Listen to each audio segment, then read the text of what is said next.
átomos, espectros y muchas mates. Sin duda todas esas herramientas de un físico lleno de curiosidad que no pararía hasta dar con una teoría que nos ayudara a entender lo que nuestro pequeño rango de visión nos permite observar de la materia. Desde Newton se sabía que la luz blanca es una combinación de diversos componentes de color, que al pasarla por un prisma se pueden descomponer en estas mismas y las podemos distinguir. Un arco iris, Pink Floyd, el RGB, todos ellos ejemplos excepcionales para entender cómo es que la luz se descompone en los colores que ya conocemos. ¿Recuerdas que te platiqué que la luz que hay mayormente en el ambiente está en el infrarrojo lejano y que al calentarla, esta se torna en longitudes de onda más cortas? Pues esto es el principio de una de las primeras técnicas de caracterización. Aunque los colores emitidos ya sea por vías térmicas o por una descarga de alto voltaje se entendían muy poco, y esto gracias a que en la naturaleza existe un átomo bastante sencillo, el hidrógeno. El problema con estos espectros era que no mostraban una longitud de onda continua, es decir, a diferencia de una barra de metal que calentases, esta pasaría del rojo al violeta sin saltarse un color, por así decirlo. Pero los estudios realizados al hidrógeno en fase gaseosa mostraban unas líneas características. Era como si el hidrógeno escogiera qué color emitir, y esto tenía un efecto mayor cuando el gas se encontraba a altas o bajas temperaturas. A temperatura baja, el espectro que podemos encontrar del hidrógeno es el siguiente,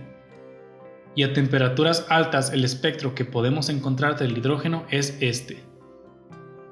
Parecen ser espectros opuestos, pero Born desnuda el motivo de este fenómeno y hace un análisis minucioso de la siguiente problemática. Hasta ese entonces se estudiaba el hidrógeno como un modelo planetario, es decir, el núcleo fungía como Sol y los electrones orbitaban alrededor de este como lo haría un planeta. Era fácil de entender con la física clásica, pero la cosa se complicaba cuando se intentaban explicar los espectros anteriores. Verás, el electrón estaría orbitando alrededor del núcleo a una gran aceleración, esto es para contrarrestar la fuerza de atracción entre el electrón y el protón. Pero al emitir energía en forma de radiación electromagnética, este iría cayendo en espiral hasta destruirse junto con su núcleo. Para resolver esto, Born postuló que el electrón está en órbitas específicas, en las cuales no emite radiación electromagnética y por lo tanto no cae en la premisa anterior de girar en espiral hacia el núcleo y destruirlo. Aquí nace el primer número cuántico, el número cuántico principal, n, y n igual a 1 sería la capa más cercana al núcleo. La explicación de las líneas de espectro de emisión que da Born se fundamentan en estas capas, las cuales pueden ser ocupadas por saltos de una capa superior a una capa inferior, emitiendo un fotón cuya energía es igual a la diferencia energética que hay entre una capa y la otra. Y fue un golpe duro al pensamiento clásico proponer que las transiciones energéticas se dan en saltos y no de manera continua. Imagina un balón que rota en una pendiente hacia abajo. Mientras pierde energía potencial, va ganando energía cinética. Cada segmento infinitesimal de pérdida y de ganancia son exactamente iguales, y el balón sigue por lo tanto cayendo hasta detenerse.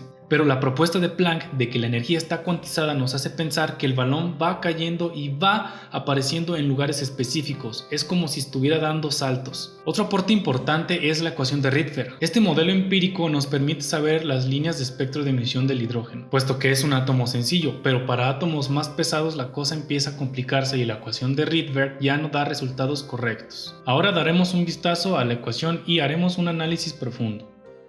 Analizando la ecuación tenemos una constante y dos enteros, n sub f y n sub i, los cuales combinados con el modelo de Born son los números cuánticos principales. Si quisiéramos conocer el nivel basal, es decir, cuál es el nivel de más baja energía, lo que debemos de hacer es tender a infinito n sub f, un orbital que está muy pero muy lejos del núcleo, tanto para considerarlo como fuera de este. Una vez hecho esto, encontramos la energía del nivel más bajo, haciendo n sub i como 1, es decir, la capa que está más cercana al núcleo. Y obtenemos la energía que tiene el electrón en el átomo de hidrógeno. Podemos analizar también que mientras más lejos se encuentra este orbital, tendrá una energía mayor, y por lo tanto los números 2, 3, 4, 5, etc. son estados excitados. Y se deduce esto a partir del signo. Mientras más nos acerquemos a cero o a un valor positivo, significa que debería de absorberse energía para estar en dicho estado. Por lo tanto, si encontramos un signo positivo, podemos asumir que el efecto que está pasando es de absorción. Y si tenemos un signo negativo, podemos asumir que el efecto es de emisión, es decir, una transición energética de una capa superior a una capa inferior que resulta en la emisión de un fotón. Las series de Lyman involucran un estado final de 1, las de Balmer consideran un estado final de 2, las de Paschen el 3 y las series de Brackett el 4. Entre todas estas, las de Balmer son más fáciles de estudiar debido a que muchas de sus líneas caen en la región que podemos observar, es decir, en el espectro visible, y estas líneas salen a partir del cálculo de la ecuación anteriormente mostrada, cada una sustituyendo n sub f por los correspondientes números. Una vez más agradezco las vistas al canal, que compartan los videos y que den like. Prometo ser más constante, se viene nuevo contenido. Muchas gracias, nos vemos en el próximo video.